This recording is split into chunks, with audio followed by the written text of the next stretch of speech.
안녕하세요. 저는 통일사회복지포럼 학술포럼 분과장을 맡고 있는 김학령입니다.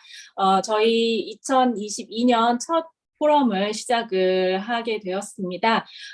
오늘을 시작으로 해서 저희 학술포럼에서는 북한의 주민들에 대한 이해를 위해서 다양한 연령층의 사람들 그리고 다양한 직종을 가지고 있는 사람들에 대한 강의를 준비하고 있습니다. 오늘은 그 첫 번째 시간으로 북한의 아동 청소년에 대한 이해를 주제로 강의를 준비하였습니다.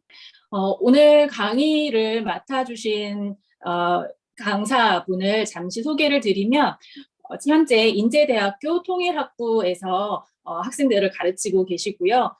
북한의 아동 청소년과 관련된 또는 이제 다양한 북한의 TV 영화들에 대해서 연구를 하고 계시고요. 오늘은 이제 영화들 중에서 특히 이제 아동의 이야기들을 들려주실 예정입니다. 저희가 북한의 아동들을 직접 만날 수 있는 기회가 없기 때문에 간접적으로나마 최근에 그 영화 영상들을 통해서 북한에서는 아동들에 대해서 어떠한 생각들을 하고 그 아이들에 대해서 어떤 방식으로 접근을 하고 있는지 이런 부분들 배울 수 있는 좋은 시간이 될 것 같습니다. 그러면 우리 강사 선생님을 직접 모시고 강의를 듣도록 하겠습니다. 반갑습니다. 예, 선생님들 보면서 직접 이렇게 대화를 나누는 걸 제가 좋아하는데 그렇지를 못해서 되게 아쉽습니다. 그리고 제가 그 강의 자료를 미리 보내드린다고 하셔서 드렸는데 다 받으셨나요? 네. 지금 나 보고 와야 되는 건가? 그건 아니고요. 제가 기왕이면 이런 자리에 제가 막 강의를 하고 이런 것보다 영상을 되도록이면 많이 보여드리고 싶다. 그래서 강의 자료는 나중에 참고로 보시는 거 어떨까요? 괜찮으시면 이렇게 해주십시오. 네, 네, 다행입니다. 그러면 저는 사회복지를 전공한 사람이 아니기 때문에 영상을 제가 이제 몇백 편을 봤어요. 그 중에서 우리 아동 청소년이 나오는 형상만 좀 엑기스만 오늘 뽑아서 보여드릴 테니까 그 소감이라든지 전문적인 지식은 오히려 선생님들께서 많이 저한테 알려주시면 어떨까 그렇게 생각합니다. 그래서 북한 아동 청소년 관련한 인권을 주제로 저에게 이제 내용을 부탁을 하셨어요.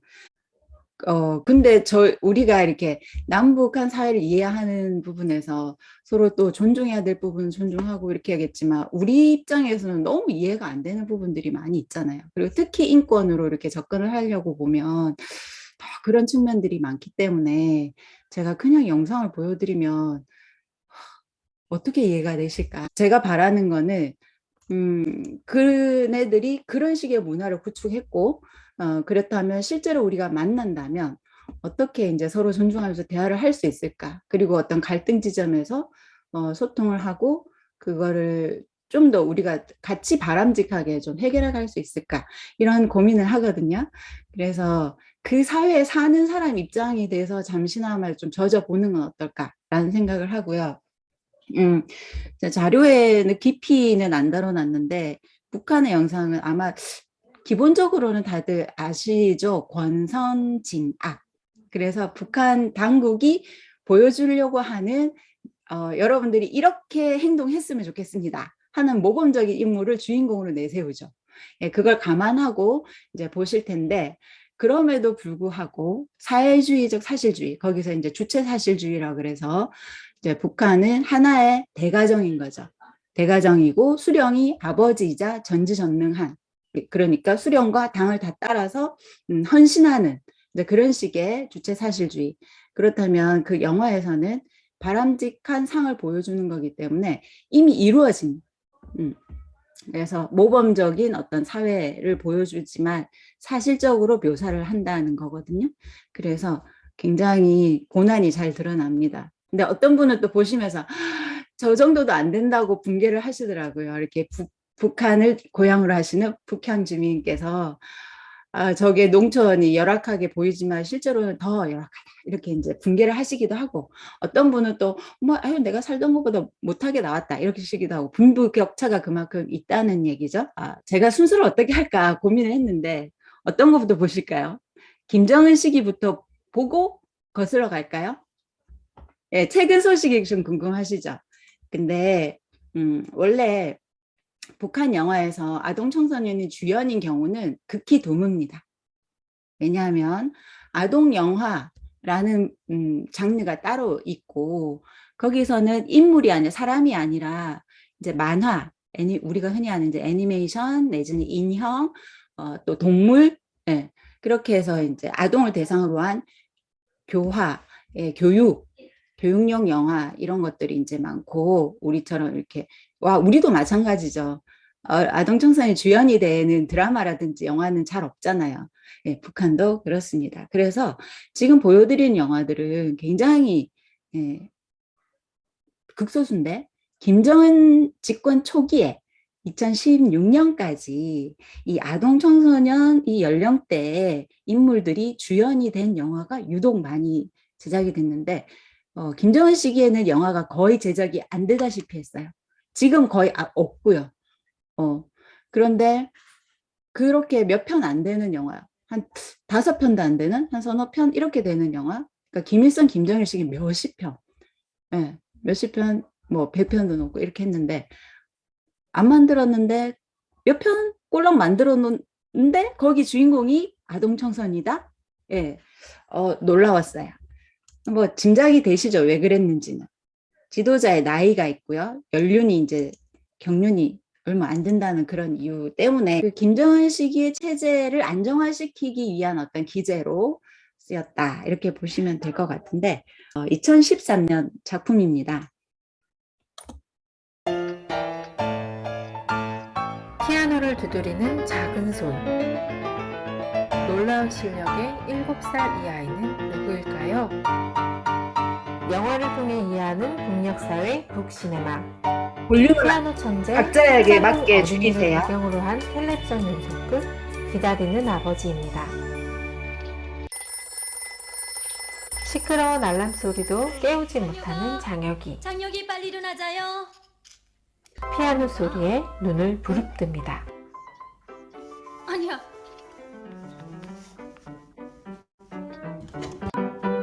옆집에 사는 친구 유경이의 피아노 소리.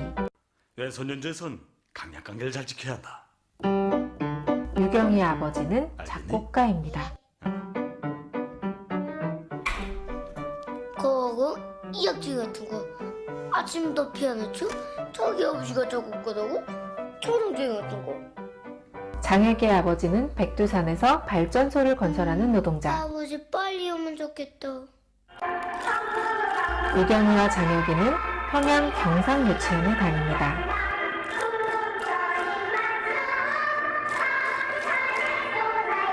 이 껍질 같은 거 심시쟁이 같은 거 잘라낼 거야? 내 거야? 잘라. 유치원에서도 장혁이의 피아노 사랑은 계속됩니다.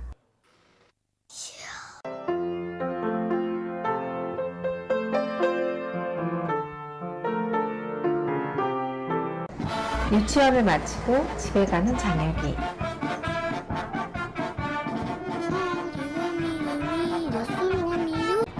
어쩐 일인지 집에 들어가지 않습니다. 장혁이는 이미 틀린 병을 잡아냅니다. 틀린 안 돼. 틀린 안 돼. 아야, 여보. 가만. 트럼본 5번. 정우 음이 틀렸어. 반음 낮춰야 해. 알겠어? 요건 조그만 게 수제인데. 시점인데. 예? 장혁이 가요? 글쎄 유치원에서는 유경이랑 함께 제 시간에 보내줬다는구나. 사라졌던 장혁이는 거리에서 들었던 음악을 피아노로 연주하고 있었습니다.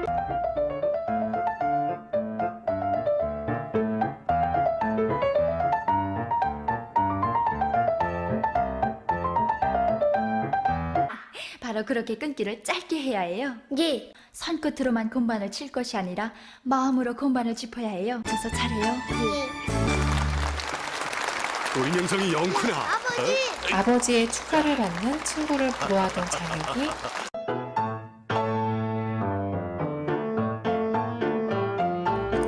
아버지 생각을 하다가 박자를 놓치고 맙니다.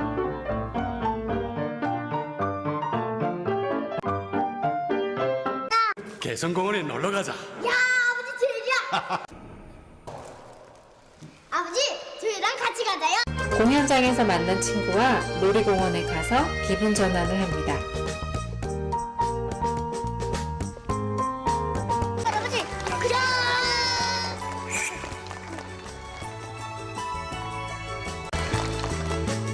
상혁아 너네 아버지는 왜 공연 보러 안 왔니? 상혁이 아버지는 지금 없어. 하지만 아버지 생각에 또다시 슬퍼집니다. 장혁이 그 애 때문에 생각대로 잘 되지 못했어. 장혁이를 탓하던 선생님. 난 그렇게 생각되지 않아요. 공연에서 아쉽긴 됐지만 무슨 까닭에 호흡을 맞추지 못했는지 장혁이 마음속에 어떤 사연이 있을 거라고 생각해요. 장혁인 박자를 못 맞출 그런 애가 아니에요. 원장 선생님의 조언을 듣고 국제대회를 장혁이가 다짐하는 선생님. 이번 국제 피아노 경연에 꼭 내보내서 음악적 재능의 날개를 펴도록 하자. 그쵸. 보면은요, 이게 북한 드라마야 할 정도로 되게, 많이 이제 우리의 선입견을 좀 깨는 그런 식입니다. 그런데, 예, 빈부격차가 확실히 이제 다뤄지는 거죠. 근데 김정은 시기에, 그러니까 권력 초창기에는 이렇게 어둡거나 아주 좀 고난이 심각한 이런 데는 잘 안 보여주죠. 그러니까 뭔가 새로 개건되고 뭐 근사하고 아까 이제 놀이공원 나오고 막 공연장 나오고 막 이러잖아요. 예. 두 번째 그 같은 해에 2013년에 나온 또 그 중학생의 영재를 다룬 영화를 하나 또 이것도 드라마입니다. 소년 탐구자들이라는 예, 그런 영화입니다. 112.90667 226의 3분의 1제곱 곱하기 713의 5분의 1제곱분의 1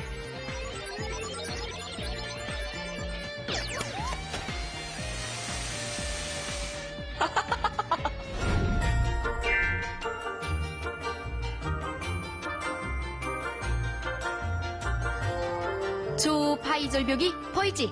저기까지 거리를 누가 먼저 계산하는가 경기하자. 덕모들이 자신 있어하는 미아리 융파로. 해보자. 해보자. 고향아.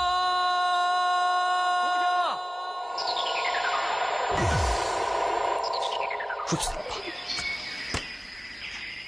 거리는 255m. 응? 종송아.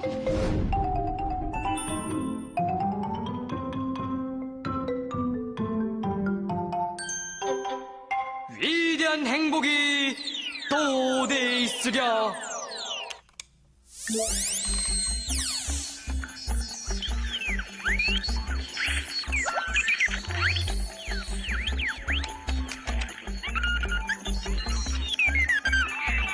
위대한 행복이 도대에 있으랴. 내 목소리가 되살아났다. 만세!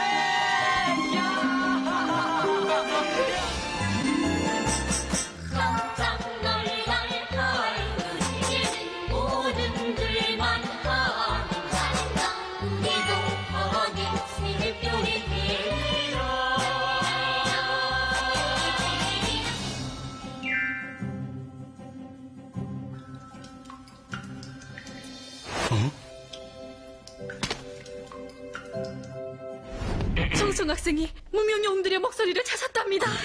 이 덜 속에 답이 있답니다.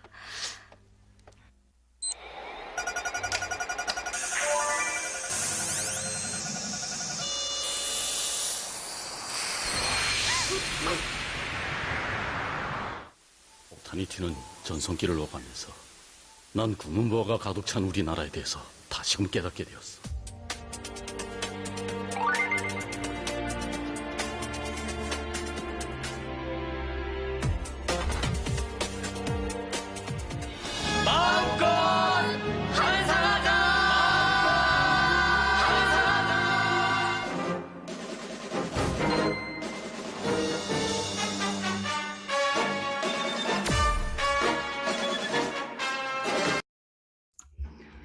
예, 이 드라마에서 이제 특이한 점은 아까 뭐 장혁이도 그랬고 그 드라마 아까 기다리는 아버지에서 장혁이도 그렇고 이 소년 탐구자들이라는 데서 여기 청송인가? 예, 얘도 그렇고 그 전에 북한 영화들에서는 집단주의를 어떻게 통솔할 수 있는 어떤 리더십, 그러니까 집단을 위하는 헌신, 그래서 자기 몸을 바치고 이런 식이었는데 이 청송이랑 아까 장혁이는 그냥 자기의 재능에 이제 집중하면 되는 거예요. 김정은 시기에는. 그래서 좀 놀라웠어요. 그러니까 2000년대 들어서 북한이 실리사회주의 이렇게 해서 뭐 개선 실제로 이익을 얻을 수 있게끔 한다 해서 이렇게 실리를 추구하는 식으로 그 전에 조금 이제 영웅이나 열사들을 좀 더 우대하고 이런 것보다, 그러니까 그 자녀들도 혜택을 많이 받았는데 그 자녀들이 만약에 능력이 없다 그러면은 뭐 똑같이 대우하라는 식으로 영화를 만들더라고요. 그래서 조금 변화가 있긴 했는데 그래도 이 리더 주인공은 그렇게까지는 아니었거든요. 근데 김정은 시기에는 확실하게 이 능력 중심으로 하겠다라는 것들이 이런 드라마에서 이렇게 보여지더라고요. 그래서 이 청송이는 다른 친구들한테 전혀 관심이 없어요. 자기 연구에만 올인하고 여자애로 나오는 애도 굉장히 얘를 이제 시기하면서 이렇게 경쟁을 하려는 이런 모습만 두드러지더라고요. 얘는 되게 주변 환경에 전혀 무심하고. 그래서 아까 장혁이도 자기와 아버지, 지도자와의 관계로만 그려졌고 주변의 선생님들도 이 아이의 재능을 어떻게 하면 키워줄 것인가, 재능을 키울 것인가 이런 데만 관심을 쏟더라는 거죠. 거기서 제가 네, 집단주의가 또 어떻게 보면 장점인 부분도 있잖아요. 공동체 의식. 그런데 그런 것들이 이제는 북한 사회에서도 없어지는구나 이런 생각이 들었어요. 네. 또 하나 보여드릴게요. 자, 이렇게 영재 수재만 나오다가 이제 평범한 학생들이 나오나 하고 조금 기대를 하게 되는 게 소학교의 작은 운동장이라는 3부작 드라마, 드라마이기도 하고 영화라고 이제 얘기가 되는데요. 요거를 잠깐 보겠습니다. 바닷가에서 흥겹게 체조를 하고 있는 축구 꿈나무들은 어떤 기적을 만들어낼까요? 영화를 통해 이해하는 동력사회 북시네마. 오늘은 세계를 향해 축구공을 쏘아 올리는 시골 마을 소년들의 이야기, 소학교의 작은 운동장입니다. 오늘의 주인공 임선양. 중앙체육당 공격수였던 그가 송안소학교 축구 선생님이 되었습니다. 임선양 선생님이에요. 울미도 팀의 중앙 공격수였답니다. 뭐 축구만 다시 뽑는데? 응, 그래서 교장 선생님이 너랑 덩팔이랑 빨리 찾아오고 있어. 축구반 선발 소식에 신이 난 아이들. 영선아, 넌 어디 가니? 너도 떨어졌대? 응. 왜? 안경. 하지만 명송이는 안경 때문에 축구반에서 떨어졌습니다. 안경 끼고 차려마 형. 이젠 빨리 잘 때 안 쓴다잖아. 그 안경 때문에 선양은 명송의 모습을 보며 자신의 섣부른 판단을 반성합니다. 우리 축구반에 들어갈 수 있지. 거긴 못 가. 축구 선생님이 날 미워하니까. 그래도 난 꼭 축구 하고야만 트다. 선양은 명송이를 도에 있는 안과에 데려가고 명송이의 시력 회복을 위해 노력합니다. 그만. 정명열, 눈썹 안쪽 끝모서리는 잔죽혈. 한편 용남이는 축구반 시험에 합격했지만 엄마의 반대에 부딪혔습니다. 나 축구 할래요. 수학 써줘 가야 돼. 야, 넌 그래 인공지구 이성이랑 싸울리는 거 부럽지도 않니? 나도 그래서 싸울리지 않은 게요. 축구 이성. 뭘? 어쨌든 안 돼. 이 엄마가 있는 한. 야, 저거. 선양의 첫 경기가 잡혔습니다. 우린 우배에 있는 배전 서학교가 붙게 됐어. 일도 차고 놓친 서학교에선 축구선수 후비가 나올 수 없다면서 끝내 가버렸지. 꽤 이길 수 있을까? 매전은 송안을 우습게 여기며 떠나간 경남 선생이 있는 곳. 선양은 매전을 이기기 위한 맹훈련을 시작합니다.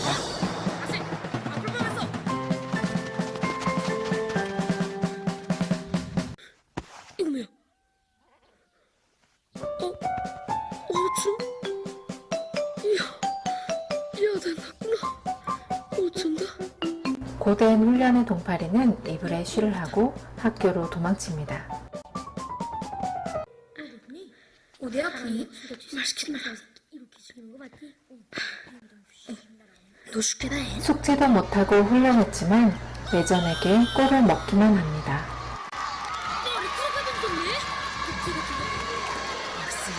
이상하는 만 알겠지만 경남 선생을 의식하는 선양.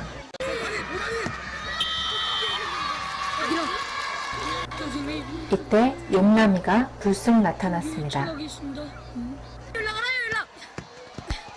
야, 너 혼자 뻘쳐니? 하지만 혼자서 꼴을 물던 용남이도 속수무책, 부상까지 입게 되었습니다. 결국 5대 0으로 참패한 송한. 선양은 슬퍼하는 아이들을 다독이며 다음 시합은 축구를 계속 반대하는 엄마에게 반항하며 가출을 합니다. 선생님, 영남이 찾았습니다. 어디 있어요? 선생님 합숙에 터방에서 자고 있었습니다. 날 믿지 않고. 어머니는 영남이를 믿지 못하는 게 아니라 이 선생님을 믿지 못해 그러시는 거야. 아이를 위하는 선양의 모습에 엄마는 결국 축구를 허락합니다. 요즘 다리 받쳐주라. 자. 독감에 걸린 선양을 위해 산골을 따라온 아이들. 아니, 이 녀석들아. 돌동지를 쑤시면 봉변당한 줄 모르고 그런 짓을 했어? 자, 선양은 산림감독원 아저씨를 통해 사연을 알게 됩니다. 자기 선생님을 생각하는 그 애들의 갸륵한 마음이 담긴 거라고 생각하시오. 좋아, 이제부터 우리가 칠해줄게. 응? 훈련 시작하기 전하고 훈련 끝난 다음에 이젠 선생님한테 가지 말라. 절대로. 우리 때문에 꽤나 힘들어하시잖니. 눈치 없이 말이야. 송한의 축구반은 서로를 위하는 마음으로 가득합니다. 그리고 마을 사람들의 마음도 모여 운동장에 잔디구장이 생겼습니다. 온 나라에 제역 열풍을 일으킬 때 대한 당정책 관철에서 모범인 이 학교를 도와주자고 이렇게 군일꾼들의 군년운동을 여기다 조직한 거예요.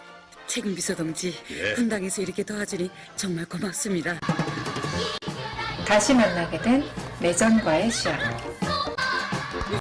이 드라마도 3부작인데 마지막에는 이제 이 아이들이 군 축구 대회에서 우승을 하고 이 학교가 원래 꼴찌였는데 그 다음 해에 이렇게 우승을 해서 인공기가 화면 가득히 날리면서 이 아이들이 세계적으로 이제 축구 선수가 되리라는 어떤 그런 멘트로 마무리가 되는데, 아까 보셨지만 학부모들이 이제 학교 운동장에 금요노동을 그 군 일꾼들이 다 모여가지고 운동장에 잔디를 까는 그런 장면이 있었잖아요. 그래서 이 드라마에 세세하게 나오지는 않았지만 우리가 알고 있는 대로 이제 무상교육이라 하지만 많은 부분들이 학부모 지원이 없이는 힘들고, 이렇게 그래서 오히려 뭐 교복이나 학용품 기본적인 거 이렇게 준다고 하지만 그런 새로 이렇게 또 더 해야 되는 부분도 6년 동안 학교 다니는 4년 동안 다니는데 그동안 뭐 하나 버틸 수도 없는 거고, 여러 가지 학용품이든지 이런 거 모든 것들이 이제 좀 부족하다는 거, 이렇게 잔디 까는 모습에서 은연중에 나타나는 거죠. 그리고 북한 여자 축구가 강하잖아요. 그러니까 남자 축구는 안 나와요. 근데 유자 축구와 관련된 드라마가 여러 편 있어요. 그 중에서 여기도 지도자가 여자죠. 이 사람이 이제 국가대표 선수인데 부상을 당했는데 재활이 잘 안 되고 이게 역량을 최대치로 발휘를 못하니까 차라리 자기가 국가대표를 스스로 포기하고 이제 김정일의 말씀을 따라서 영재를 키우겠다 하고 아주 작은 어촌 마을로 자기 고향인데 그렇게 들어간 거죠. 원래대로 따지면 북한에서 국가대표급이면 대우가 이제 꽤 되고 그것도 여자 축구이기 때문에, 그런데 이제 그렇다. 그래서 그런 식의 마찬가지로 제가 논문의 제목 이름을 제한된 꿈의 기회에 갇힌 희망의 아이콘이라고 붙인 이유가, 이렇게 보시면 드라마에서 강조되고 주목받는 직업군이 뭐예요?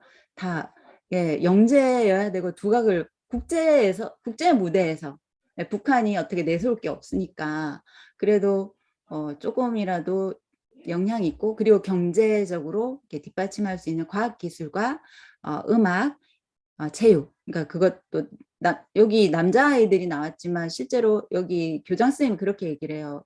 그 주인공이 왜 여자 축구반이 없습니까? 그러니까 사실 여자 축구가 그렇게 강세인데도 불구하고 소학교에서 여자 축구반을 만들 수가 없는 거예요.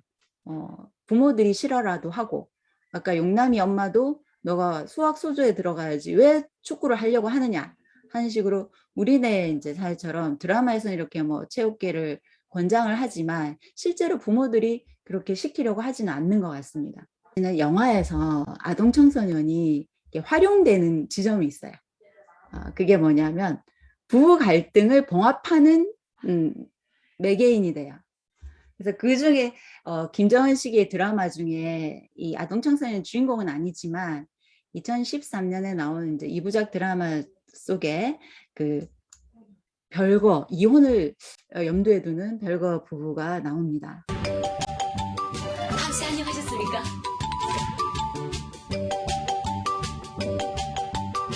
그러면 구멍에 물까지 길어준다는 거야? 그러게나 말이에요. 내가 나르나요? 순간기가 나르지.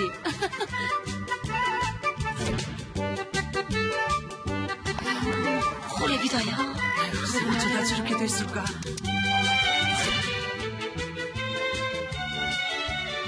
반장 어머니 왔습니다. 오셨군요. 예. 예, 안녕하십니까. 그런데 웬일들이십니까? 우리 동네 사람들이에요. 아, 그렇습니까? 이삿짐을 날라주자고 다들 내려왔지요 뭐. 예. 근데 이삿짐은? 이삿짐이요? 뭘 꾸물거리니? 인사해라. 동네 어머니들이다. 안녕하십니까? 제 아들입니다. 식구가 이게 다예요? 예, 우린 두 식구입니다. 아주머니. 없습니다. 호래비다야. 그럼 어쩌다 저렇게 됐을까? 키도 크고 미끈하게 잘생겼는데. 같다야. 우린 중학교 동창이라지만 언제 한번 마주 앉아서 가족 얘기 나눠본 적이 없구나. 정말. 남편이 무슨 일하니? 응? 야, 너 혹시 남편 있니? 응? 호랑이 살림 말이 아니구만. 왜요? 호랑이 살림 흉내가 있었습니까? 아니, 난 자네를 더 어려웠지. 수연아, 그래서 난 널 돕자는 거야. 시충사모, 그 사람 말이야. 이야, 난 그 사람 참 마음에 들더구나. 어때? 뭐 순간기능 전공이요? 아, 왜? 그만하면 그 여자 괜찮지 뭐. 인물 곱고 마음씨 착하고 또 우리 동네를 위해서 얼마나 헌신하나. 만두시오, 그것도 말이라고 하십니까? 아니 소리긴 왜 지르나? 자리를 돕자고 온 사람한테 필요 없습니다. 잘 생각해봐. 그 사람한테 흠이 있다면 대학 공부 못한 건데 그것도 용 실망할 건 아니야. 우리 천이 아버지가 들 알아봤는데 지금 대학 동신 다닌데. 아니, 이게 신발. 저요. 아니.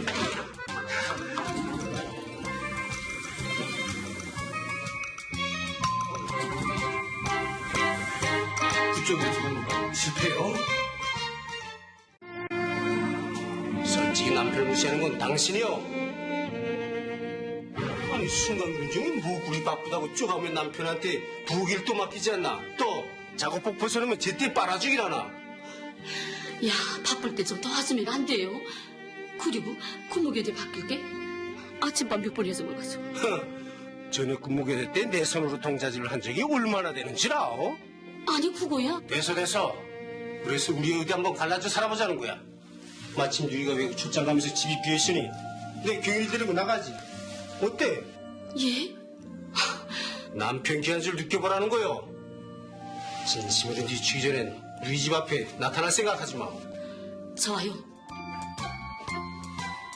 순강기 운전공의 아들이 경일이라며. 경일이 아버지는 10층 3호 세대주지요.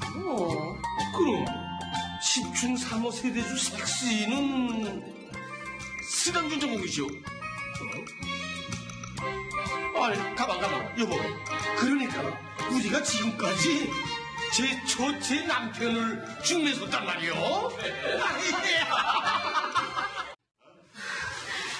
근데 이 밤중에 어떻게?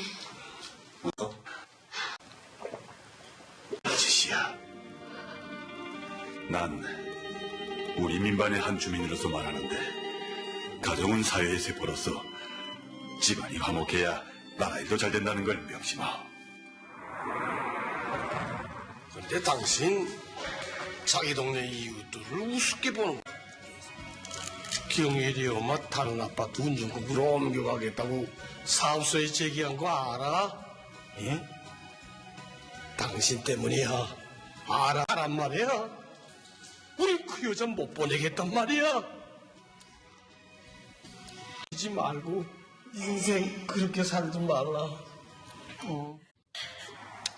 반장이요. 시충사모 경일이가 지금 배를 끌어안고 뭐라고? 자, 아니요 경일아 아니 여보. 아니 얘가 열이 심하군요 여보. 아니 어떡해?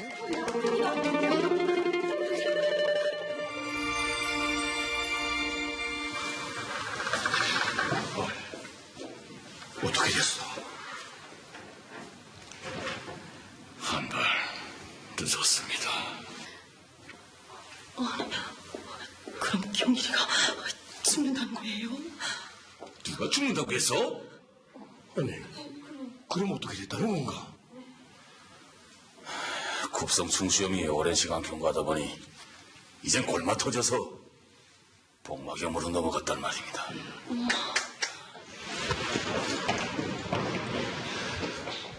지금 한창 수술 중이야. 반장 어머니 이제 다들 돌아가 보세요. 일 없어. 우선 돌아들 가십시오. 여긴 우리가 있는데. 막품을 넣고. 오빠가 자꾸 엄마 보고 싶다고 해서. 경일아. 엄마, 나 승mar기 타도 되나?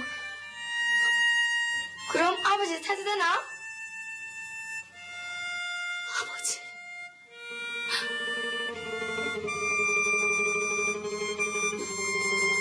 애들이 좀 있으면 설명조리하고 엄마한테 소리 살려야 되거든요. 아버지 빨리 타서요, 빨리요. 야, 아버지, 우리도 이젠 김치를 담그나요? 엄마, 이렇게 김치보다 더 맛있게 담그나요? 73년 드라마에서도 이렇게 나왔는데 다른 드라마들 80년대부터 해서 부부 갈등이 간혹 나오는 그런 영화들을 보면 아니다. 결국 남자나 여자나 뭐 이렇게 둘이서 뭔가 해결한다기보다 아이가 아파서 내지는 어디 잃어버려가지고 실종돼서 뭐 이런 식이 많습니다. 부부를 아이를 중심으로 꼭 이렇게 부부가 화목해야 된다는 식의 메시지인 것 같고요. 아까 보셨지만 별거 이런 것들은 거의 드문데 나올 정도면 우리 북향 주민 그 연구조사 결과로도 그렇다고 하잖아요. 여성들이 장마당이나 경제권이 이렇게 있으면서 목소리도 내시게 되고 그래서 좀 그런 부부 갈등이 좀 표면적으로 들고 이혼율이나 이런 것들이 높다는 점들이 드라마에서 드러납니다. 지금까지 김정은 시기 작품들을 보셨는데요. 제가 쭉 이제 2015년에 보고서를 쓰면서 김정은 시기는 이렇게 뭔가 좀 그래도 번듯한 그런 뭐 배경이라든지 생활 환경이라든지 이렇게 보여주는구나.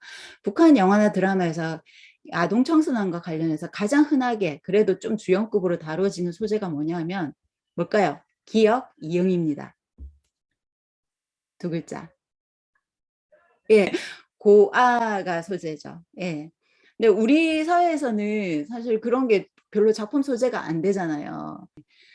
북한 사회에서는 국가가 책임지기가 좀 힘들 만큼 그 전쟁 이후에도 그랬고 고난의 행군 시기를 겪으면서 고아가 급증하는 것들이 영화 드라마에서 잘 드러납니다. 그래서 좀 모범적인 인물은 고아를 항상 이제 입양해서 기른다는 게 좀 기본적으로 깔려 있고 그 중에서도 가장 고아를 입양을 많이 하는 젠더나 세대가 누구일까요? 어떤 사람들일까요? 네, 처녀 엄마예요. 처녀 엄마.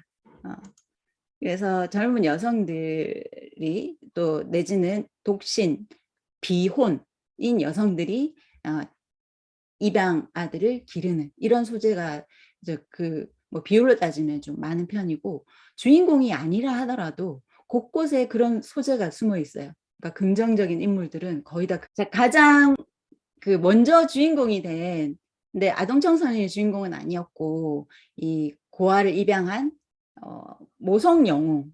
이 모성 영웅이라는 용어는 90년대 말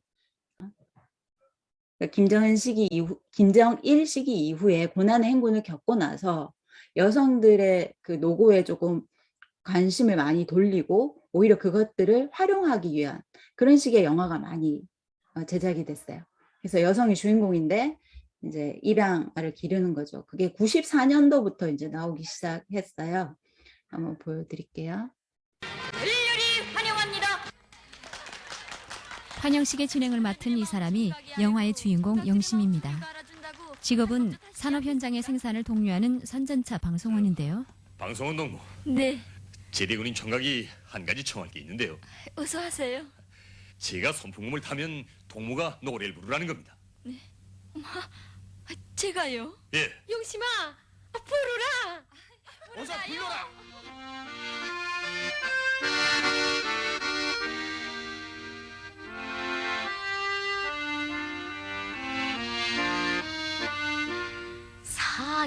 산천의 처녀들이 해놓은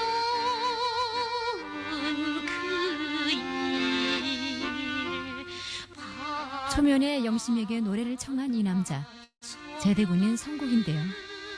영심에게 첫눈에 반해버린 겁니다. 그런데 이게 웬일입니까? 영심이가 먼저 말을 걸어오는 게 아닙니까? 참, 초면에 부탁 하나 해도 될까요? 예. 뭡니까? 우리 애한테 선풍금을 좀 배워주세요. 우리 애라니요? 집에 아이가 있습니까? 그럼요. 전 아이가 둘이나 된답니다. 용심아! 아이가 둘이나 있는 애엄마라니. 자네가 우리 공대가 지 얼마나 된다고 벌써부터 사람을 함부로 속단하는 건가? 너희들 왔니?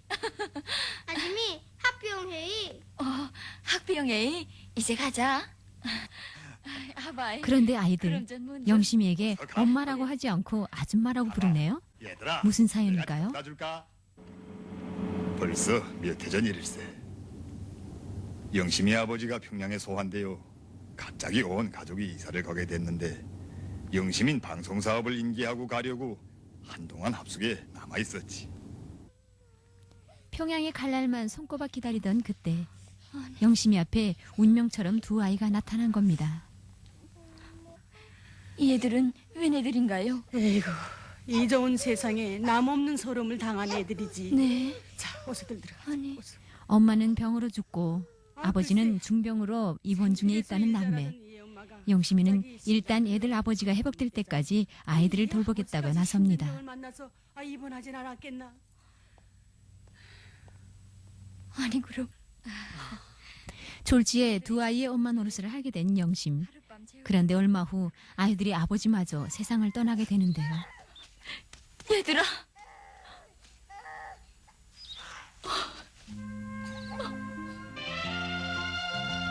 결국 부모 없는 아이들의 보호자가 된 영심. 그때부터 몇 년째 처녀의 몸으로 남매를 키우고 있는 겁니다.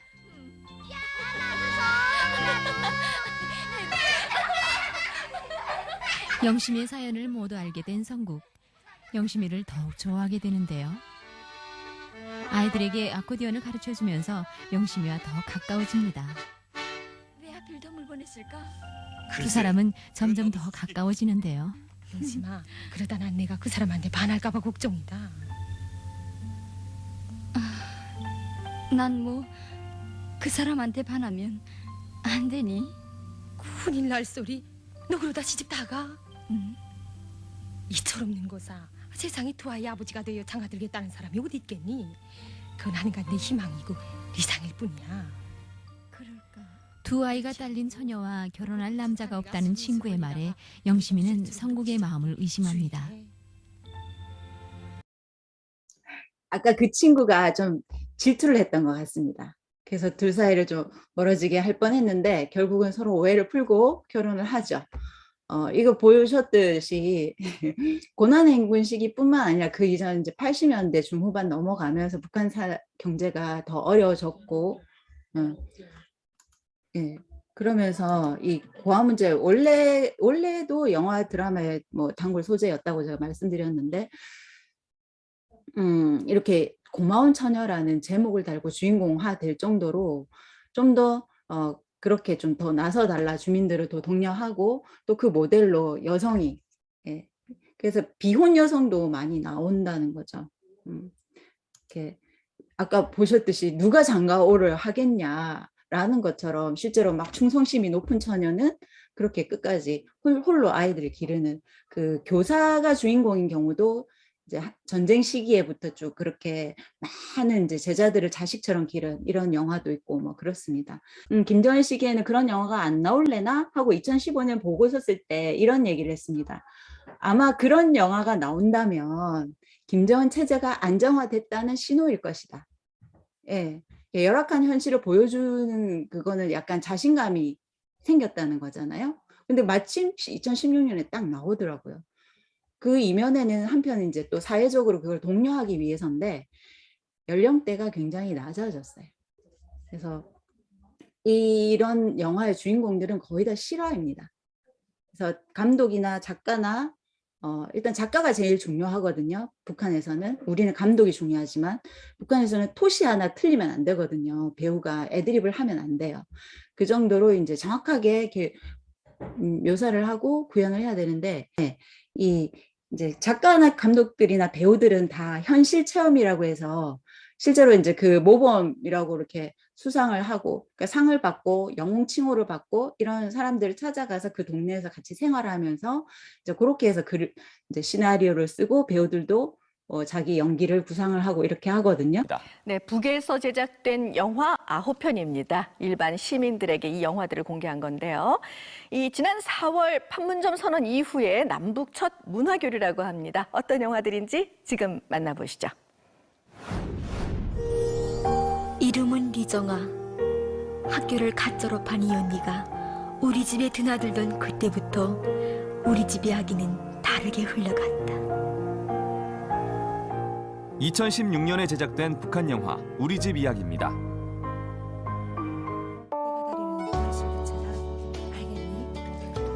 부모 잃은 아이들을 피 한 방울 안 섞인 여학생이 지극정성으로 돌보며 한 가족이 되는 과정을 감동적으로 풀어내는데요.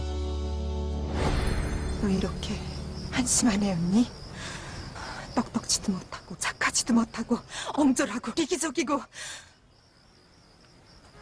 언니 말이 맞아. 난 한심한 아이야. 나밖에 몰라. 그러니 가란 말이야. 언니가 아무리 했어도 안 되지 않니? 별짓을 다 해도 우리 엄마는 아니지 않니? 뭐?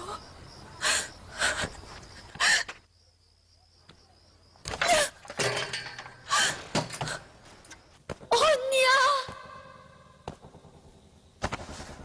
언니!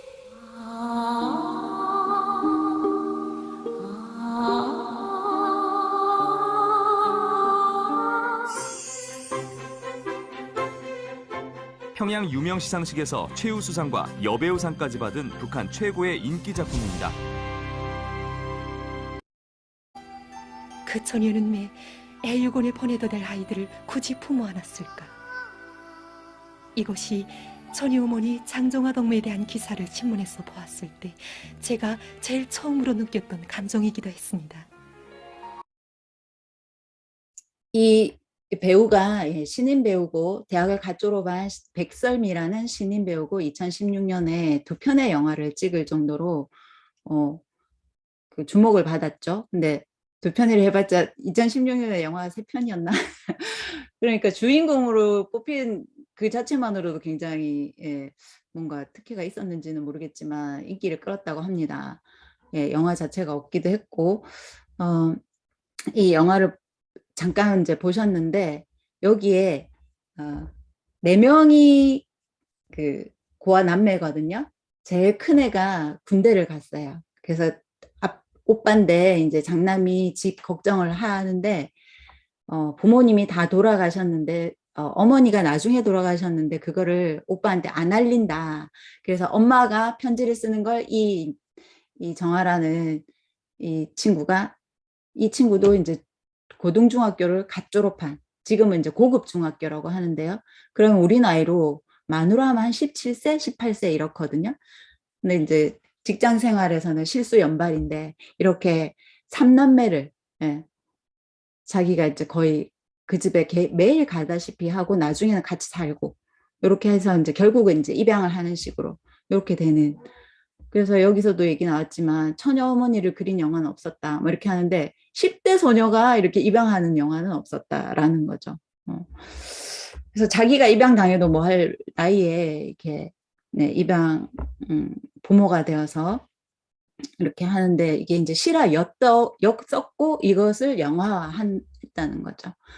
그러면은 제가 인터뷰를 들은 것도 이렇게 진로를 고민하는 청소년 시기에 이런 영화가 굉장히 영향을 미쳤다라는 얘기를 좀 들었어요. 그래서 나도 정말 충성을 다해야지. 그래서 최근에도 김정은 시기에 들어서도 탄광에 가고 농촌에 가고 염전에 가고 뭐 이런 식으로 굉장히 열악한 공사 현장이나 건설 현장이나 농촌에 가는 그것을 자원했다, 탄원했다 이런 식으로 하는 북한 방송들이 이제 계속 나오고 있거든요. 작년에 되게 그런 영상들이 되게 많이 나왔어요. 그럼 그 친구들이 한편으로는 그런 의협심 이런 것도 있을 것이고 또 한편으로는 그렇지 않은 이제 그런 그 패잔 그 단순히 이력서에 우리처럼 그 스펙을 쌓는다고 하잖아요. 근데 북한에서는 그런 것들이 고스펙이 되거든요. 건설대 몇 년 갔다 왔다, 열악한 곳에 갔다 왔다 이런 것들이 이제 되기 때문에 잘난 부모를 둔 친구들이 오히려 스펙 한 줄 넣으려고 이렇게 가서 조금 설렁설렁 하다가 이제 바로 평양으로 소환돼 온다거나 간부학교에 이제 들어가게 된다. 그걸 경력 삼아 이렇게 되는 이제 그런 걸 다룬 영화도 있더라고요. 어쨌든 이제 이 영화가 나와서 그래도 열악한 현실을 좀 보여주고 있구나라고 했는데 여기서도 마찬가지로 몇 편 안 되는 작품이기 때문에 모범 군상을 딱 액기스로 보여줘야 되잖아요. 그렇다 보니까 이 네 남매의 그 직업 내지는 장래 희망, 특기 이런 것들이 딱 집약돼서 보여줍니다. 뭘까요? 첫째는 군대, 이제 충성스러운 군인이 되어야죠. 그리고 이제 여기서 아까 정아랑 신랑이하고 주고 다툼이 있던 은정이라는 친구가 중학생인데 수재입니다. 어느 분야 수재일까요? 수학. 예. 그리고 이제 그다음 셋째가 여학생이고 이제 소학교 학생인데 뭘 잘할까요? 노래를 잘합니다. 네, 막둥이가 남자인데 예, 소학교 한 2학년쯤 뭘 잘할까요? 아까 보셨잖아요. 치읓 기읒. 축구를 잘합니다. 예, 그런 식으로 아주 꿈이 재현돼서 이렇게 딱 보여주죠. 그래서 영재를 확실하게 키우자. 그러니까 국위선양을 할 건지 아니면은 경제의 기둥이 될 건지, 그러니까 과학기술을 잘해가지고 예, 그런 식으로 이렇게 딱 북한의 특성을 알 수 있겠죠. 그리고 고아가 얼마나 이제 흔한지, 예, 그리고 90년대 출생하신 분들이 그러니까 신체 조건이라든지 굉장히 좀 그런 것들이 우려가 된다 이런 얘기 많이 나오잖아요. 그리고 국가 혜택을 못 받았기 때문에 이제 좀 개인적인 성향이 강하고 또 반면에 또 생존 능력이 또 있을 것이고 어떤 뭐 여러 가지 특성들이 있다고 합니다. 그래서 아까 나왔듯이 영화 그 소개하는 데서도 나왔듯이 작가가 기존에도 이렇게 이제 고아를 입양하는 그런 영화 소재들이 많은데 도대체 어떻게 할 것인가 이제 고민을 할 정도로 영화들이 되게 많았다는 거죠. 짤막짤막하게 간단히 또 보여드릴게요. 94년에 고마운 처녀 아까 보셨고요. 나의 아버지라고 이번에는 이제 당간부가 이 고아 남매를 거두는 그런 내용 한 8시 10분까지 영화를 조금 더 보는 걸로 할까요? 예. 안녕하세요. 북한 영화 속으로의 김혜영입니다. 충성하고 잘 살자는 내용입니다. 오늘 소개해드릴 영화에서도 주인공 고아남매를 국가와 사회가 잘 돌봐서 남부럽지 않게 키워낸다고 선전하고 있는데요. 영화 제목은 나의 아버지입니다. 여기서도 체조 선수죠. 국제대회에서 일찍 어머니를 여의고 가능성이 아버지 있는 손에서 자라났습니다. 그러나 내가 태어나 9번째 생일을 맞던 그해 가을에는 그토록 사랑해주던 아버지마저 잃고 나와 오빠는 이 세상에 고아로 남게 되었습니다.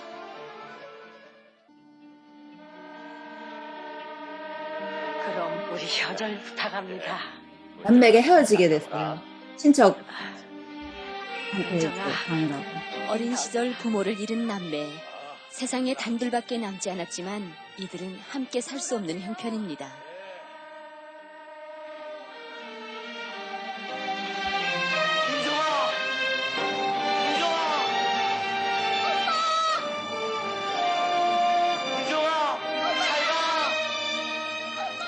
대학생인 오빠는 평양 기숙사에, 어린 동생은 고모네 집에 맡겨져 생이별을 해야 하는 거죠. 고모네 집은 원산에서도 배를 타고 들어가야 하는 섬마을.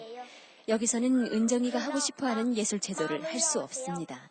은정이가 학교에서 돌아왔구나. 어? 거기엔 사냥궁전이 있고 예술체조도 배운대요. 해지기 전에 달아하겠어요. 약하지 마세요. 다며 혼자 배를 타고 원산까지 간 건데요. 은정이는 예술체조장까지 찾아갈 정도로 극성쟁입니다. 그게 뭐예요? 몸만 뚱뚱해가지고. 자, 조금 쉬었다가 다시 하자요. 예. 현정이라고 부릅니다. 난 그 동작을 할 수 있습니다. 선생님, 반줄 부탁해요.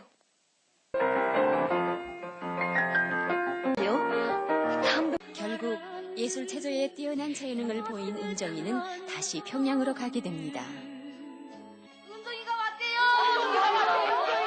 은정이가 왔다는 소식에 순직한 아버지가 머물던 철도원 기숙사는 시끌시끌해집니다.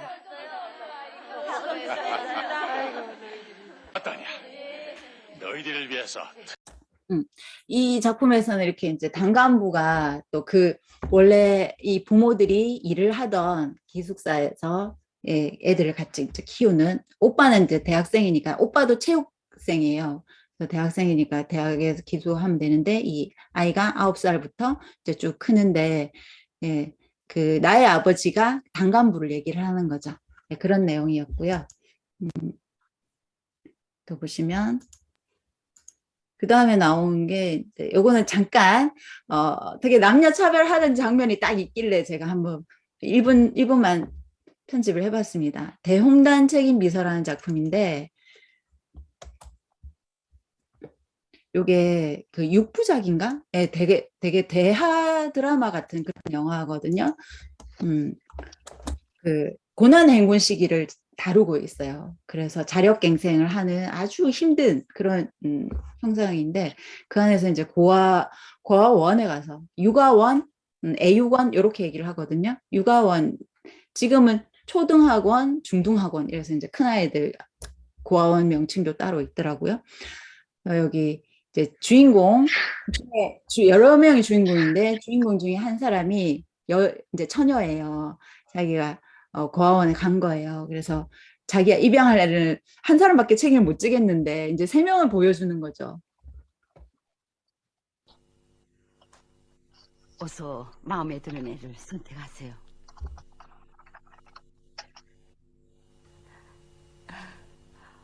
엄만 널 데리러 왔어. 자. 우리 엄마나? 엄마.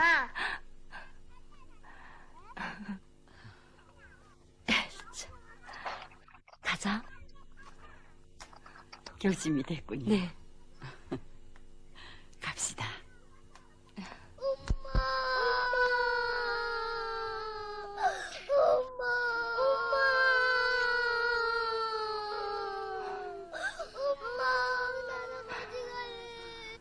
잘 생각해보고 다시 오세요. 저 역시 고아였습니다. 에휴, 좀 보는데 너무 마음이 아프더라고요. 이제 97년에 이런 작품이 있었고요. 2001년에도 보면 계속 이런 식입니다. 그러니까 기대를 베고 숨직했다 이런 식의 표현이 많이 나오거든요. 그래서 2001년에 그 굉장히 그 로맨틱 코미디 같은 그런 작품도 막 많이 나오고 할 때인데 그때도 그 처녀 주인공은 입양아를 기르고 있다든지 이런 식의 이야기들이 쭉 있다가 2008년에 그때가 아마 제가 이제 그때 당시에도 뭔가 좀 심상치 않다 여겼던 게 영화관 서너 편 만들어지는 거예요. 근데 그 중에서 이제 이 모성 영웅 영화가 또 실화를 소재로 한 영화가 나왔어요.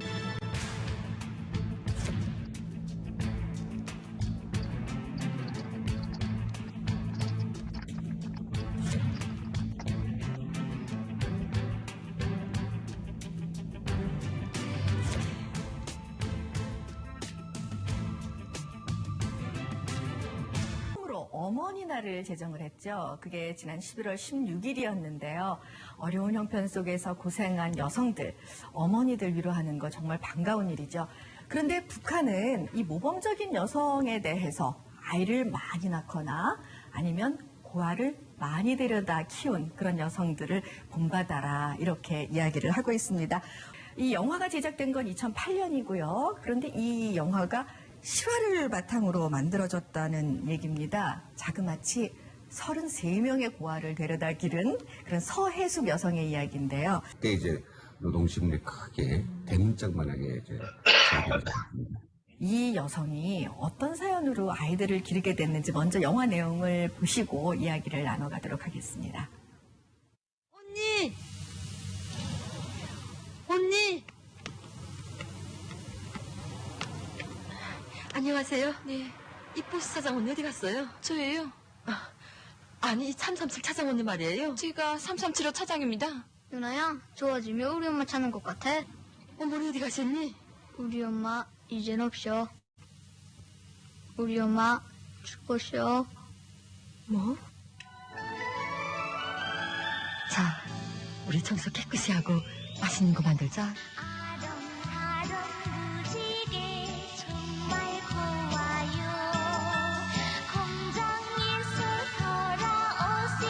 내가 너를 어떻게 키웠다고? 아이가 둘씩이나 되는 집에 들어가겠다니 그것도 말이라고 하니? 응? 엄마 보내줘. 어머니가 된다는 게. 야, 멋있다. 엄마라 희기도 하구나. 겁다. 너희들 참 기특하구나. 어디서 왔니? 상동군에서 왔어요. 그 먼 데서? 엄마, 여거 봐라, 여거. 너희들끼리 왔니? 예. 너희들 어머니 아르시니? 그럼 도대체 뭐요? 어제 만경대 고향집에서 상동군에서 왔다는 두 어머니를 만났댔어요. 그 애들의 부모들은 허리띠를 저으면서도 마지막까지 기대 곁을 떠나지 않고 현장에서 순직했대요.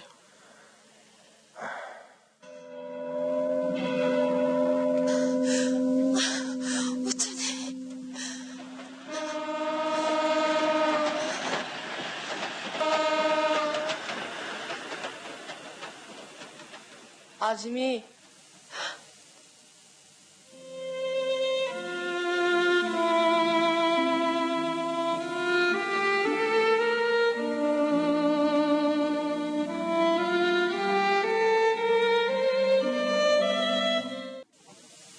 어머니, 편지가 왔어요. 근데 딸네 집도 구경 오실 겸 평양에 와주세요. 좀 조용하라. 아이고, 야, 할머니 누구래요? 학습반을 갔으면 조용히 공부를 해야지. 가만, 이 집 애들은 어디 갔나? 우리가 이 집 애들이에요. 너네 이 집 애들이야? 예. 여기가 일진이네 집이 맞지? 맞아요. 통 무슨 소리인지. 무슨 정신 있고 숱한 애들 고도 안 왔니? 처녀의 몸으로 두 아이오미가 되는 것도 모자라도. 엄마.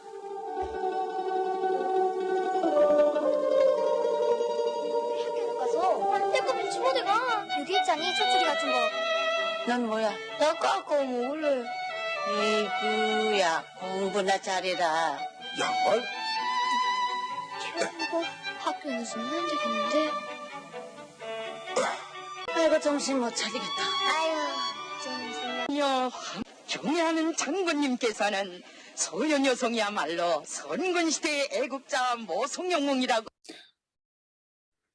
이렇게 이제 하면은 국가에서 조금은 지원을 해준대요.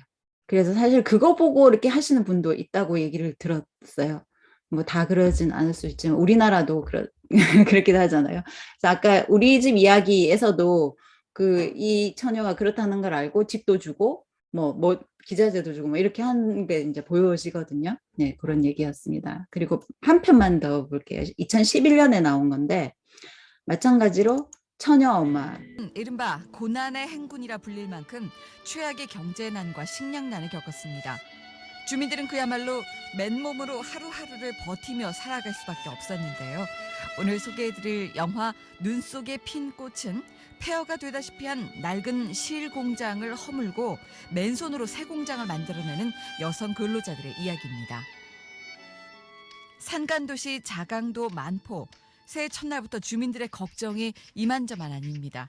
아바이, 수고합니다. 공장이 무슨 데다 지배인까지 연료보상 받고 집에 들어가고. 그래서 운영을 멈췄기 때문인데요. 그러던 어느 날 젊은 처녀 인순이 공장의 새 지배인으로 임명됩니다. 새 공장을 건설하자는 겁니다. 한 것도 모자라서 다짜고짜 새 공장부터 짓자고 하니 다들 당황스럽기만 합니다. 공장 세면트 못지않는 대형 세면트가 나온대요.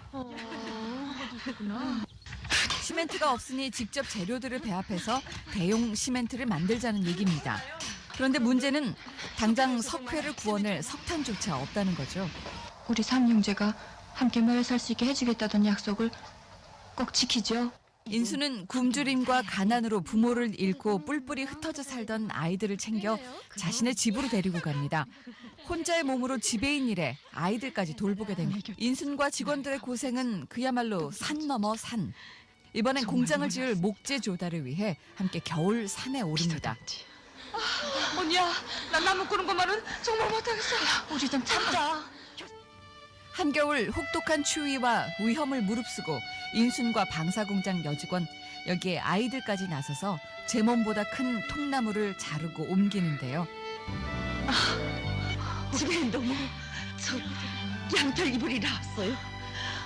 얼마나 따스한지.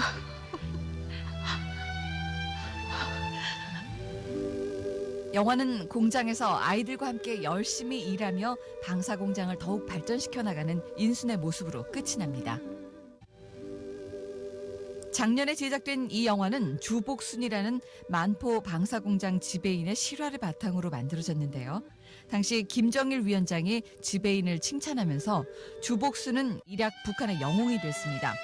북한은 최악의 식량난 가운데서도 맨손으로 공장을 세웠던 것처럼 지금도 주민들이 희생하고 헌신하면서 강성대국을 건설할 수 있다고 말하고 있습니다.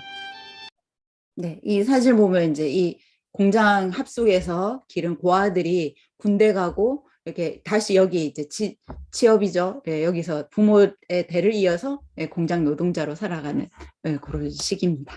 여기까지 영상 보겠습니다. 제가 준비한 거 되게 더 많지만 시간이 참 잘 흘러가네요.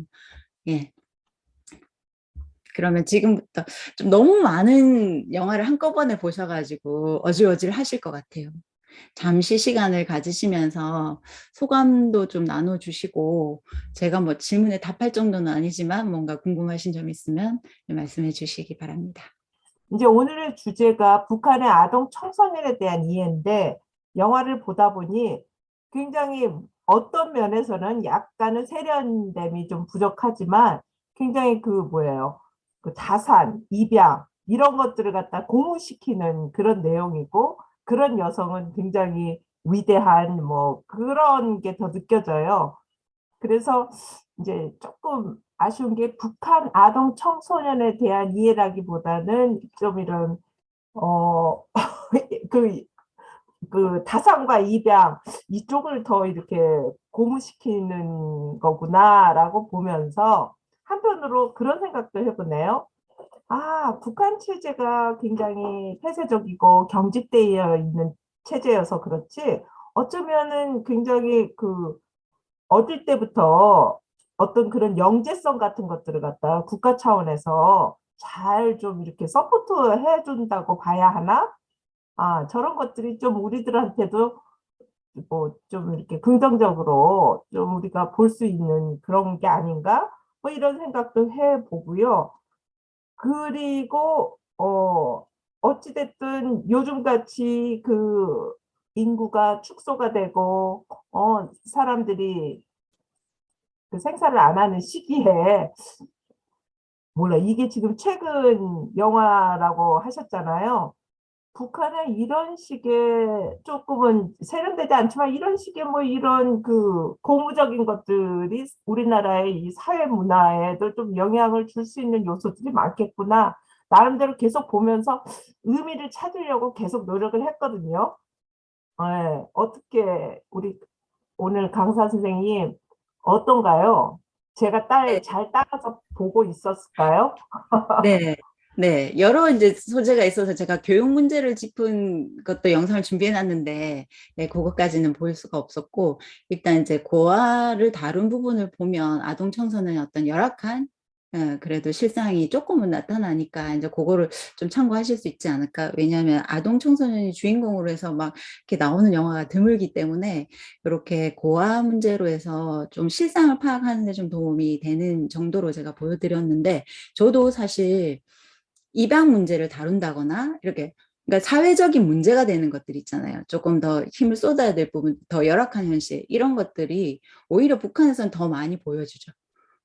우리처럼 이제 자본의 논리가 있어가지고, 그러니까 더 이렇게 보면은 너무 부럽고 뭐 사고 싶고 이런 식의가 아니라, 어떻게 하면 내가 헌신할 것인가, 우리 사회에 더 힘든 곳에 내가 갈 것인가, 이런 식으로 이제 자꾸 선동을 하고 교양을 주는 거죠. 북한 영화의 목적이 그겁니다. 그리고 이제 더 강조되는 것은, 그러니까 수령을 잘 따르고 당의 정책에 헌신해야 된다. 그래서 상명하복인 거죠. 당의 지침이나 정책은 올바르고 거기에 따르기만 하면 된다라는 거거든요. 근데 사실은 그거에 제일 문제인 거죠. 구조적인 문제에 대한 어떤 비판의 목소리를 아예 이렇게 원천적으로 차단하고 아이들이 그냥 따르게끔 하는, 그래서 어떻게 보면 이제 꿈을 가질 수 있을 것처럼 보여요. 김정은식의 작품들은 특히. 꿈과 환상이라는 용어가 처음 등장했어요. 소년 탐구자들이라는 데서 그 주제가에서 막 꿈을 꿔라, 환상을 펼치자, 뭐 이런 식의 가사가 들어있단 말이에요. 제가 깜짝 놀랐거든요. 꿈이라는 거는 원래 이제 사실주의이기 때문에 꿈을 그려주지도 않고 꿈을 형상내지도 않아요. 딱 한 편 봤어요. 꿈이 나오는 걸. 근데 여기서는 그것도 희망적인 거죠. 진로를 꿈꾸면 자기의 능력을 펼치고 꿈을 펼치고 뭔가 이렇게 미래지향적인 것 같은데 딱 정해져 있죠. 근데 현실적으로 그렇게 되기가 쉽지 않죠. 전국적으로 두드러져야만 되니까. 그럴 수 있는 사람이 몇이나 되겠어요. 그래서 영재를 뽑을 때 북한, 옛날에 우리 동계올림픽 하면 동구권에서 거의 다 싹쓸이 했잖아요. 영재를 어릴 때부터 키우니까 전략적으로 국가가 올인해서. 네. 그러니까 아주 지방에서도 수재를 발굴할 수는 있어요. 발굴하기 쉬워요. 근데 문제는 아주 어린 나이에 자기의 의지가 아니라는 거죠. 그리고 자기가 더 많은 다양한 어떤 능력들을 가지고 있을 수도 있고, 그걸 별로 그렇게 하고 싶지 않을 수도 있는데, 국가적으로 이렇게 내가 잘하면 이제 그렇게 키워지는 것도 아주 소수이긴 하지만 이제 그런 문제가 있고요. 기본적으로는 계급의 범위를 넘어서기 힘들다. 아버지, 부모 이제 세대 직업을 그대로 물려받는 게 일반적인 거죠. 그래서 교육 문제를 다룬 것 중에 이제 간부 자식이 아니고 내지는 또 이제 농부고, 그럴 경우에는 정말 기회가 거의 없어요. 평생 그냥 농촌에 살아야 되고, 이동도 못하지만 기본적으로 정말 특출나지 않으면 부모의 직업을 그대로 이제 세습을 하는 식으로 영화가 또 그렇게 교육을 시켜줘요. 그래서 그렇지 않은 이제 청소년들의 목소리가 나오거든요. 그 좀 이제 공부를 열심히 해서 다르게 하고 싶고 막 이렇게 하지만 결국엔 다시 농촌으로 들어가고 뭐 이런 식의 이제 영화가 만들어지는 거죠. 네, 그래서 윤현선 선생님 말씀처럼 저도 그 입양의 문제라든지 이런 거 우리도 좀 이렇게 잘 이렇게 보여줬으면 좋겠다 이런 것들이 한편으로는 있는데 근본적인 문제들에 대해서는 좀 비판적이 되더라고요. 네. 네.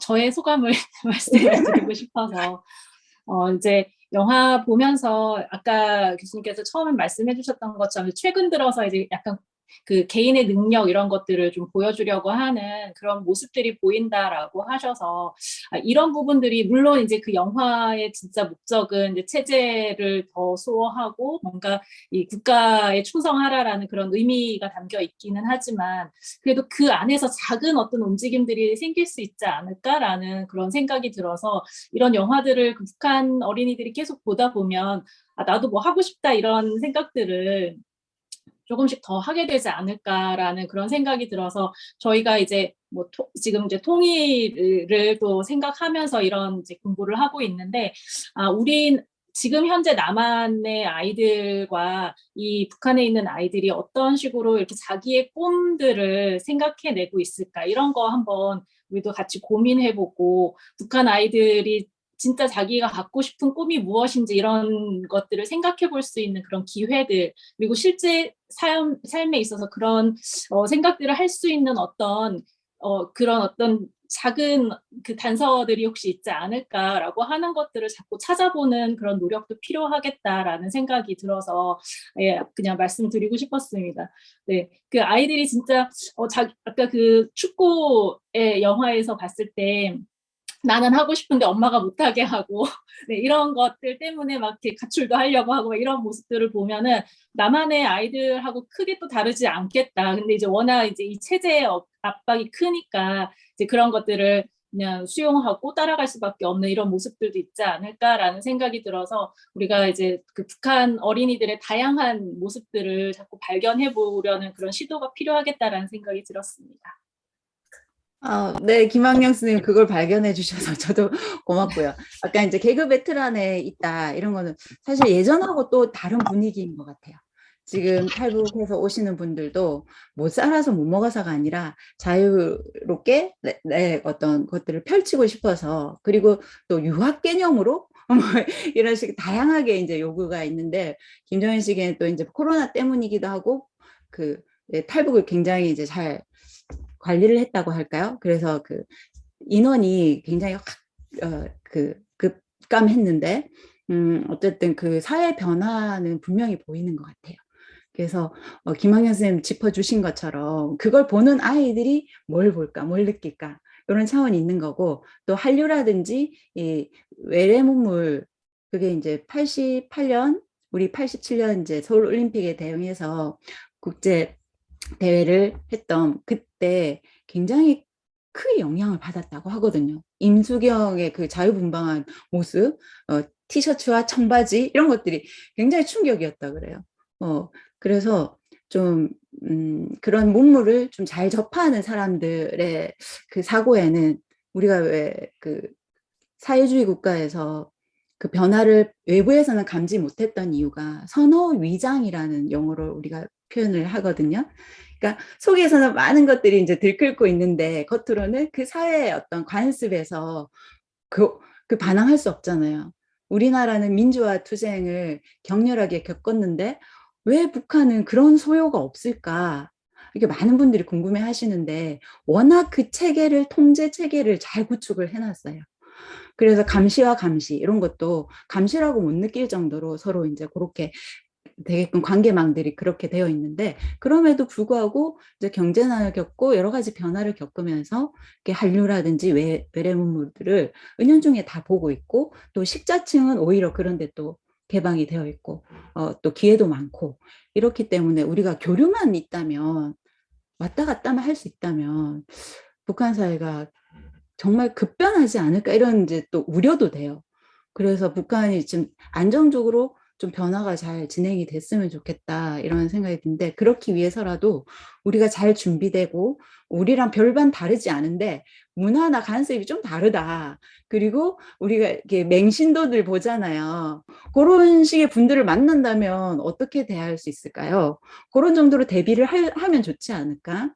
그래서 많이 넘어오지 않도록 지난번에 그 사회복지 강연해 주신 선생님 말씀이 저도 굉장히 와닿았는데 그 체제가 안정적으로 변화할 수 있게끔 교류에 묻고 우리가 좀 더 나서서 자신 있게 오히려 통일이 두려운 쪽은 북쪽이 거잖아요. 그리고 더 걱정되는 거는 우리나라도 그렇고 좀 빈곤층, 사회계층 이런 분들이 통일 과정에서 오히려 잘 나가시는 분들은 더 돈을 벌고 더 좋아질 거란 말이죠. 근데 그거는 일부일 것이고 우리 대다수의 삶을 얼마나 힘들어질까요? 그래서 통일사회복지 포럼이 있다는 것에 너무 제가 반가워서 한 걸음에 달려왔고요. 무엇보다도 학술 포럼보다는 실천 포럼이 또 이렇게 있다는 것에 제가 너무 감사했습니다. 벌써 8시 반이 되었네요. 네, 같이 해주셔서 너무 감사합니다, 선생님들. 네. 그 북한 영화를 저는 사실 처음 접하는 것 같아요. 근데 영화를 보면서 질문 좀 궁금한 것들이 생겼어요. 뭐냐면 고아와 여성의 헌신을 소재로 삼을 정도로 북한 사회에 고아가 왜 이렇게 많을까? 그 많은 이유가 무엇일까? 요 부분이 어떤 그 체제 속에서 숙청이라고 해야 되나요? 숙청, 그다음에 또 하나 탈부, 그다음에 의료기술이 우리나라 남한보다 훨씬 덜 발달돼서 어떤 평균 수명이 더 작아서일까? 이런 여러 가지 생각들을 좀 하게 했던 것 같아요. 실제로 남한은 이미 고령사회이고 2026년은 초고령사회로 진입할 정도로 평균 수명이 굉장히 높아졌잖아요. 근데 북한의 평균 수명은 어느 정도이고 의료 발달 수준은 어느 정도일까? 여전히 그 체제 속에서 어떤 숙청이라든가 탈북이 지금은 코로나 때문에 탈북은 이제 많이 줄었지만 그래도 중국이라든가 이런 쪽으로 아직도 많이 넘어가고 있는 건지 이게 하나가 궁금하고 그다음에 두 번째는 어떤 이 영화가 1년에 한 뭐 많아야 5편인가요? 이게 예전에 우리가 영화관에 가면 국방부에서 만든 국방 영화가 있었잖아요. 그런 게 사실 좀 생각이 났었어요. 이렇게 국가 주도의 영화만 제작이 되는 건지 민간의 어떤 영화가 제작은 현실적으로 어려운 건지 이런 부분들이 사실은 조금 더 궁금하더라고요. 네. 제가 다음 일정이 있어갖고 요 질문에 답변을 드리고 인사를 드려야 될 것 같습니다. 북한은요, 영화뿐만 아니라 모든 것들이 국가 주도입니다. 예, 농장도 국영농장과 협동농장, 그러니까 개인 소유가 공식적으로는 없죠. 법적으로, 제도적으로. 개인 소유는 없고 모두가 공무원이라고 봅니다. 노동자들도, 농민들도. 다 국가에 속해 있는데 90년대 중후반에 그 체계가 이제 배급이 안 되다 보니까 직장에 가도 아무것도 못 받는 거예요. 진짜 그 말 그대로 굶어 죽어야 되는 거죠. 그러니까 농촌에 계신 분들은 자기 텃밭이라도 가꾸면서 뭐라도 이렇게 먹는데 그것도 이제 일정 부분 내고 나면 먹을 게 없어서 석탄 같은 그런 것도 이제 죽처럼 끓여서 먹고 그것조차 없어서 이제 굶어 죽고 이렇게 시체가 쌓였다 뭐 이런 얘기 있잖아요. 그래서 많게는 몇백만 명까지도 보고 있는데 그 아사자가 기근 이렇게 한 4, 5년 그렇게 아주 힘들게 잘 버텼죠. 자력갱생을 했죠. 진짜 주민들이. 예. 그래서 영화도 보면 군대에서도 다 농사 짓고 그 발전소 소형 발전소를 만들어요. 예. 지역마다 군대 직장마다 다 텃밭 가꾸고 그러니까 그 국가에서 해주는 게 없었어요. 근데 공식적으로는 직장에 가야 돼요.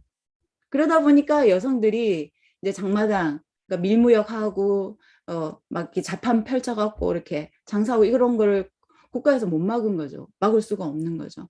그래서 시장 경제가 자연스럽게 이제 형성이 됐고 지금은 그러니까 결탁을 하는 방식으로 그러니까 국가 소유, 겉으로는 국가 소유인데 내부의 진짜 주인은 돈주라는 그 자본가가 돈을 이렇게 그동안 벌은 돈 가지고 이렇게 뭐 그 기업소 명의로 차도 사고 뭐 그 공식적으로 외국과 무역도 하고 뭐 이런 식인 거예요.